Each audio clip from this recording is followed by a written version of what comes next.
নমস্কার বন্ধুরা, তিয়াসাস রেসিপিতে সকলকেই স্বাগত জানাই। গাঠি কচু দিয়ে দারুণ একটা নিরামিষ রেসিপি আমি বানিয়ে দেখাবো। এরকম একটা নিরামিষ রেসিপি হলে মাছ মাংস ছেড়ে সবাই এটাই খেতে চাইবে। সাদা ভাত পোলাওয়ের সঙ্গে তো খেতে ভালো লাগবেই, এছাড়াও রুটি পরোটা দিয়েও এটা খেতে দুর্দান্ত লাগবে। এই গাঠি কচুর উপকারিতা সম্পর্কে আমরা সকলেই জানি, এর প্রচুর গুণাগুণ রয়েছে। তো গাঠি কচুর রেসিপিটা বানানোর জন্য এখানে আমি পরিমাণ মতো গাঠি কচু নিয়েছি। তো প্রথমেই আমি গাঠি কচুর খোসাগুলোকে এইরকম একটা ছুরির সাহায্যে এইভাবে চেঁচে নিচ্ছি। আর এইভাবে চেঁচে নিলে দেখবেন যে কচুর গায়ে যে পাতলা খোসাটা রয়েছে সেটা বেরিয়ে চলে আসবে। বন্ধুরা, আপনারা তো কচু অনেকভাবে খেয়েছেন, একবার এইরকম নিরামিষ রেসিপিটা বানিয়ে খেয়ে দেখবেন, খেতে দুর্দান্ত হয়। এবার আমি এই কচুটাকে দুভাগে ভাগ করে নিচ্ছি। তবে যদি বড় বড় কচু হয় তাহলে আপনারা সেটাকে 4 ভাগ করে নিতে পারেন।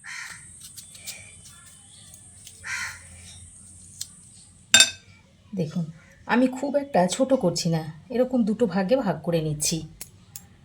কচুগুলোকে কেটে জলে দিয়ে দিলাম, তারপর এগুলোকে ভালোভাবে ধুয়ে রান্নায় ব্যবহার করব। এবার ফ্রাই প্যান গরম করে দিয়ে দিচ্ছি সর্ষের তেল।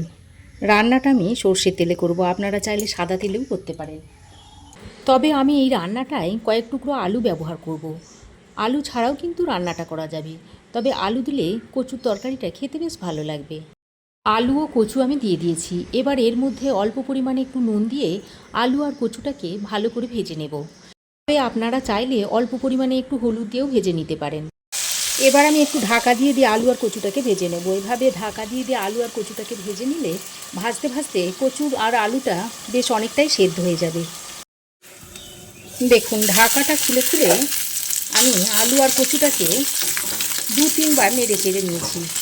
দেখুন, আলু আর কচু বেশ লালচে করে ভাজা হয়ে গেছে। এবার তেলটা ছেঁকে আলু আর কচুটাকে আমি তুলে নিচ্ছি। বন্ধুরা, এখন আপনারা আমার যারা ভিডিও দেখছেন তাদের জানাই নমস্কার আর অসংখ্য অসংখ্য ধন্যবাদ। যদি ভালো লাগে ভিডিওটা তাহলে একটা লাইক করবেন।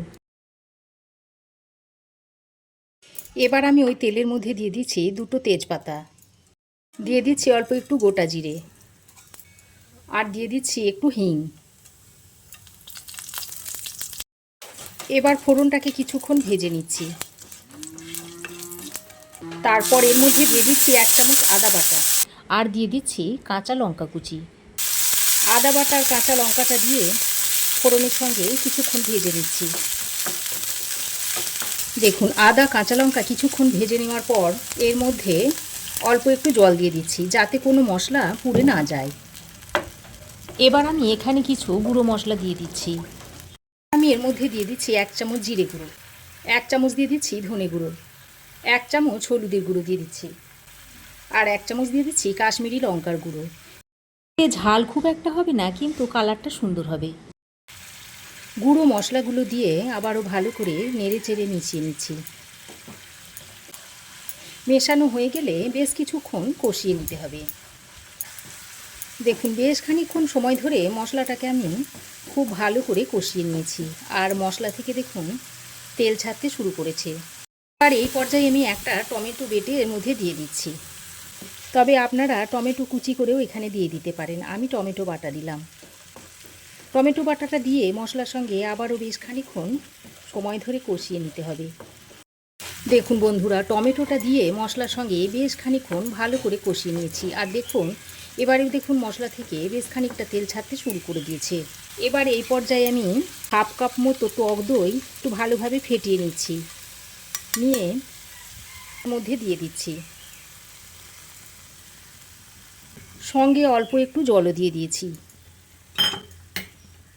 তারপর খুব তাড়াতাড়ি করে মিশিয়ে নিতে হবে টক দইটাকে, তা না হলে টক দইটা ফেটে যেতে পারে। টক দই দেওয়ার পর কিন্তু দেরি করা যাবে না, দেরি করলে টক দইটা ফেটে যাবে। দেখুন, টক দইটা ভালো করে মিশিয়ে নিয়েছি,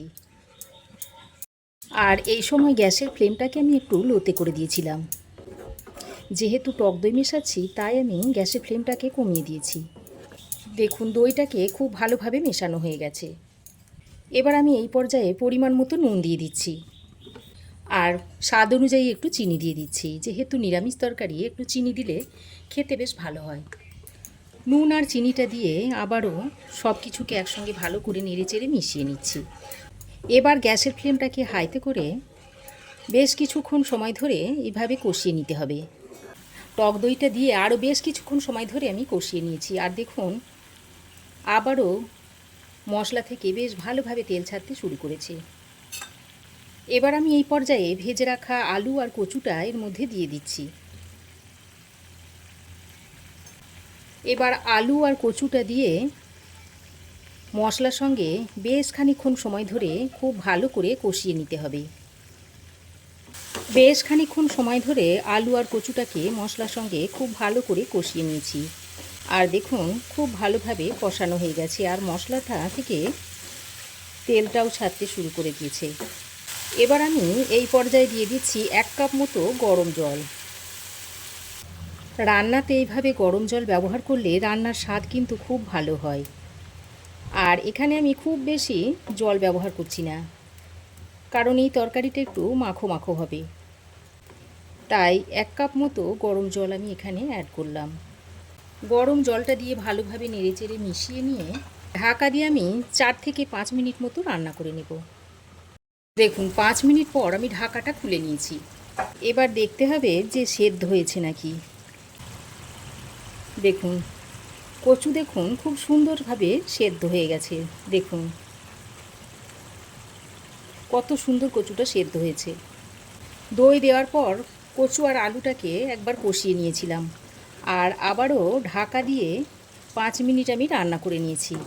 তার ফলে কচুটা খুব ভালোভাবে সেদ্ধ হয়ে গেছে। শেষে আমি এর মধ্যে অল্প একটু গরম মশলার গুঁড়ো আর একটু কসুরি মেথি ছড়িয়ে দিচ্ছি। তারপর একটু ভালো করে নেড়েচেড়ে মিশিয়ে নিচ্ছি। দেখুন রান্নাটা দেখতে কত সুন্দর হয়েছে। এটা আপনারা ভাত, রুটি, পরোটা সব কিছুর সঙ্গেই খেতে পারবেন। এখন গ্যাসের ফ্লেম অফ করে ঢাকা দিয়ে আরও 5 মিনিট স্ট্যান্ডিং টাইমে দেওয়ার পর তরকারিটা সার্ভ করে দেখাচ্ছি। আরও 5 মিনিট স্ট্যান্ডিং টাইমে রাখার পর কচুর তরকারিটা একটা প্লেটের মধ্যে সার্ভ করে দিচ্ছি। যে কোনো অনুষ্ঠানে পোলাও, ফ্রায়েড রাইসের সঙ্গেও এটা সার্ভ করা যেতে পারে। আর ডায়াবেটিস পেশেন্টরাও এই রেসিপিটা খেতে পারবেন, শুধু আলু আর চিনিটা বাদ দিয়ে দেবেন। তো রেসিপি কেমন লাগলো অবশ্যই একটা কমেন্ট করে জানাবেন। ভালো লাগলে একটা লাইক ও শেয়ার করবেন। পাশে থাকা বেল আইকনটা অবশ্যই প্রেস করবেন, তাহলে আমি যখনই কোনো নতুন ভিডিও আপলোড দেব সর্বপ্রথম নোটিফিকেশন আপনার কাছে গিয়ে পৌঁছাবে। আর আমার চ্যানেলে নতুন বন্ধু হয়ে থাকলে প্লিজ চ্যানেলটা সাবস্ক্রাইব করার অনুরোধ রইল। আজ এ পর্যন্তই। আবার দেখা হবে নতুন কোনো রেসিপি নিয়ে নেক্সট এপিসোডে। সে পর্যন্ত ভালো থাকবেন, সুস্থ থাকবেন। ধন্যবাদ।